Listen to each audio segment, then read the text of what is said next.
জনতা হত্যা, নির্যাতন ও গণগ্রেপ্তারের প্রতিবাদে মুখরিত নূর হোসেন চত্বর। গানে গানে প্রতিবাদ জানিয়েছে সামাজিক সাংস্কৃতিক সংগঠনের এসব প্রতিবাদী কণ্ঠ।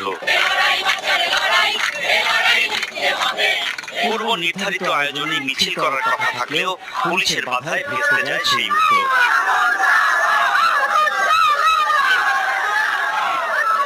পুলিশের সাথে ধস্তাধস্তি শেষে তারা বসে পড়েন রাস্তায়।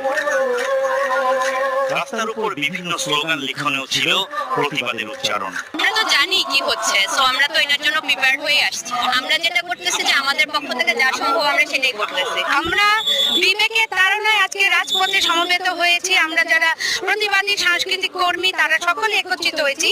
তারপরে আমাদের এই রাষ্ট্রের পুলিশ, আপনারা দেখছেন, মিডিয়া সবাই এটি প্রমাণ থাকলো আমাদেরকে এগোতে দেওয়া